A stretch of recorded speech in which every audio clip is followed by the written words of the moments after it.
Salah satu yang menjaminkan keberkahan rutin membaca suratul Baqarah. Dan ini menurut saya termasuk salah satu sunnah yang cukup kehilangan di tengah umat. Jarang sekali ada orang yang bisa istiqamah membaca suratul Baqarah. Padahal kalau kita baca suratul Baqarah secara rutin dan bacaan kita standar, cukup lancar, saya tidak terlalu lancar tapi cukup lancar, standar, insyaAllah 1 jam kita tuntas selesai suratul Baqarah. Tapi sering kita membaca tapi kita merasa kepanjangan. Memang suratul Baqarah surah yang paling panjang dalam Al-Quran. Tapi kenapa kita bisa merasa kepanjangan? Karena ketika kita membaca suka melihat halaman belakang, makanya tidak baca-baca. Itu yang membuat agak keberatan. Kita sudah semangat memulai, kita ingin meraih pahala yang begitu besar. A'udzubillahi minasyaitanirrajim. Bismillahirrahmanirrahim. Alif Lam Mim. ذلك الكتاب لا ريب فيه هدى للمتقين الذين يؤمنون بالغيب ويقيمون الصلاة ومما رزقناهم ينفقون. Kita semangat membaca sambil kita melihat, oh ya kapan habisnya. Makanya itu yang membuat kita banyak malas membaca Al-Quran, karena kita ingin mengejar habisnya. Seharusnya jangan difikirkan kapan habisnya, tapi kapan mulainya. Sejauh apapun jaraknya, kalau kita tidak berlangkah tidak bakal sampai. Dan sedekat apapun kalau kita tidak berlangkah sama sekali tidak bakal sampai. Tapi sejauh apapun langkah kita, jarak kita, tapi kalau kita berlangkah walaupun satu, insyaAllah bakal sampai. Begitu juga Al-Quran. Makanya kalau kita baca, saya nasihatkan, jangan coba-coba buka halaman belakang. Jangan coba-coba pindahkan halamannya, kecuali kalau sudah selesai halaman tersebut baru pindah. Tapi jangan hanya sebatas mau melihat, jangan. Karena itu usaha dari syaitan. Syaitan mengajak kita lihat. Buat apa lihat? Ya lihat kan mau tahu targetmu baca berapa. Oh gitu ya. Begitu kita baca, oh lumayan banyak.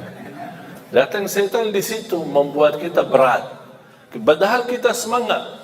Tapi sifat manusia ingin menuntaskan sesuatu dengan cepat. Tidak mau lambat-lambat. Apalagi kita orang Indonesia paling suka mudah, enak, mudah diamalkan, mudah dihafal dan cepat diamalkan dan insyaAllah masuk surga. Itu prinsip orang Indonesia. Dan saya sudah hafal prinsip orang Indonesia. Makanya saya bikin buku 20 amalan ringan tapi pahalanya sangat menakjubkan. Dan ini tidak laku di Arab, laku di Indonesia. Karena sudah tahu karakter orang Indonesia tidak suka yang ribet, tidak suka yang susah.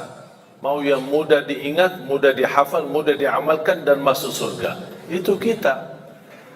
Makanya saya selalu mengambil cara-cara yang mudah untuk bisa kita amalkan. Di antaranya rutin kita membaca suratul Baqarah. Kalau tidak bisa diselesaikan dalam 1 hari, tidak apa-apa. Boleh diteruskan, berkelanjutan. 1 hari ini berapa kita mampu, nanti besok kita lanjutkan, sampai selesai habis suratul Baqarah. Begitu habis, ulang lagi. Kenapa? Karena Rasulullah sallallahu alaihi wasallam bersabda di hadis yang sahih, "Alaikum bi suratil Baqarah, fa inna akhdaha barakah wa tarkuha hasrah wa la tastati'uha al-batalah." Ambillah suratul Baqarah, karena sesungguhnya barang siapa yang membawa suratul Baqarah dia telah membawa keberkahan. Wallahi terjamin berkah dalam segala hal. ibadah berkah, rizki berkah, rumah tangga kita berkah, kemanapun kita pergi membawa keberkahan karena dahsyatnya suratul Baqarah. Barang siapa yang meninggalkan suratul Baqarah, kata Rasulullah, bakal nyesal. Mau enggak kira-kira jadi orang yang nyesal? Wala tastati'uha al-batala. Dahsyatnya kekuatan suratul Baqarah tidak bisa dilawan oleh syaitan. Godaan, jin, alam gaib, halu makhluk, godaan, gangguan, ini semua mereka, tukang dukun, tukang sihir, tukang ramal, mereka semua tidak bisa melawan suratul Baqarah. Saking dahsyatnya dan kuatnya suratul Baqarah. Bahkan Al-Baqarah itu merupakan ruqyah untuk diri sendiri. Jangankan suratul Baqarah sendiri mulia, satu ayat di dalam suratul Baqarah, ayat kursi, satu ayat, sebagaimana bersabda Rasulullah SAW, man qara'a ayat al-kursi dubra kulli salatin laysa bainahu wa bainal jannati illa yamut.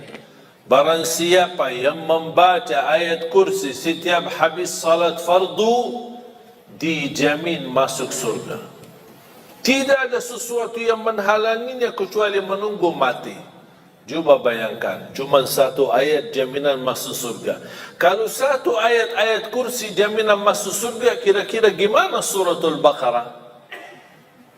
Gimana lagi 30 juz Al-Quran? Makanya saya sering mengingatkan jamaah, apapun kesibukanmu, buru-buru, ada meeting, ada janji, tidak bisa bertahan lama di musalla atau di masjid, paling tidak habis istighfar, Allahumma antas salam wa minkas salam, sampai selesai, baca langsung ayat kursi. Baca langsung ayat kursi, habis itu silahkan bobat, bebas. Terus zikir-zikir habis salat gimana? Tak apa-apa, sambil jalan. Subhanallah, subhanallah, subhanallah, naik motor, jalan kaki, naik mobil, sambil jalan. Alhamdulillah, alhamdulillah, alhamdulillah, Allahu Akbar, Allahu Akbar. Tapi jangan sampai tertinggal ayat kursi habis salat. Jaminan masuk surga. Masa tak mau masuk surga cuma karena baca ayat kursi?